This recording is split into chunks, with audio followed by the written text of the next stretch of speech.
E aí, beleza? Hoje a aula é sobre diagrama de Moody. Bem, esse é o famoso diagrama de Moody, que é uma das formas usadas para obter o fator de atrito. E nessa aula aqui eu vou destrinchar ele todo para você entender bem como encontrar o fator de atrito nesse gráfico. Então vamos falar primeiro dos eixos, né? O eixo do lado esquerdo é o fator de atrito. Em geral, os valores estão compreendidos mais ou menos entre 0,015 e 0,030 nos problemas, assim, né? Em geral, pode ser outros valores, mas geralmente está mais ou menos nessa faixa. Do lado direito é o eixo da rugosidade relativa, ε sobre d, e o eixo x é o eixo do número de Reynolds. E nota que o eixo do número de Reynolds está em escala logarítmica. Então, vamos entender melhor esse eixo. Vamos olhar ali para o 2.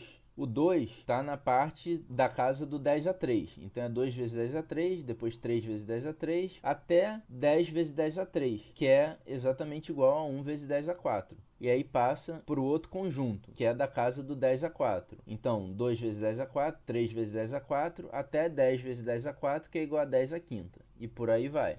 Agora, a primeira região aqui que a gente vai analisar é a região de escoamento laminar, que é essa reta decrescente. E é exatamente uma reta decrescente porque o F é igual a 64 sobre Reynolds, para valores de Reynolds menores que 2.300. Depois tem a região de transição, que está na faixa do número de Reynolds entre mais ou menos 2.300 a 4.000. Apresenta um escoamento mais complexo, é geralmente uma mistura entre um escoamento laminar e um escoamento turbulento, e é uma região que a gente não costuma trabalhar. Depois vem a zona completamente rugosa ou completamente turbulenta, que é essa zona de retas horizontais paralelas acima dessa curva tracejada. Como são retas horizontais, a gente pode perceber que é uma região que não varia com o número de Reynolds, ou seja, o fator de atrito só depende da rugosidade relativa do tubo. Então, por exemplo, se a rugosidade relativa for igual a 0,004 e o número de Reynolds for igual a 10 a 6, o fator de atrito é aproximadamente igual a 0,028. Basta pegar o ponto ali do número de Reynolds, subir até a reta cuja rugosidade relativa é igual a 0,004 e traçar uma reta até o eixo do fator de atrito.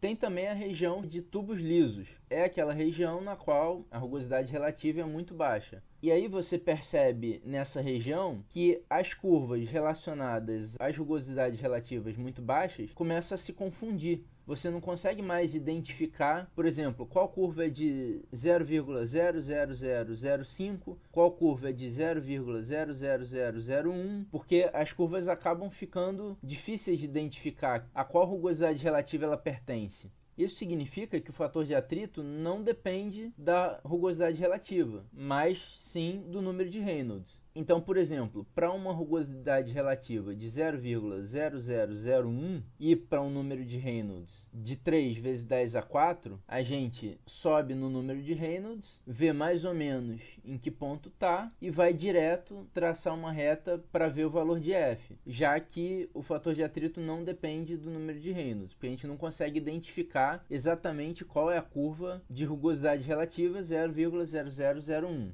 E nesse caso, o fator de atrito é mais ou menos igual a 0,024. Essa região daqui eu vou chamar de região intermediária, ou seja, é uma região de escoamento turbulento, mas abaixo dessa curva tracejada. Como a gente consegue identificar exatamente em qual rugosidade relativa está, o F depende tanto do número de Reynolds quanto da rugosidade relativa. Então, por exemplo, para uma rugosidade relativa igual a 0,002 e um número de Reynolds igual a 8 vezes 10 a 4, o que a gente faz? A gente olha a curva de rugosidade relativa que a gente está, traça a reta vertical do número de Reynolds e depois traça a reta horizontal para identificar o fator de atrito. Nesse caso, é aproximadamente igual a 0,026. E nota que por esse diagrama você não precisa achar um valor exato do fator de atrito, até porque é difícil identificar direitinho ali em qual fator de atrito você está, mas tem que ser um número aproximado, né, condizente com o eixo do fator de atrito, como eu mostrei aqui nesses exemplos. Bom, espero que você tenha gostado e até a próxima aula.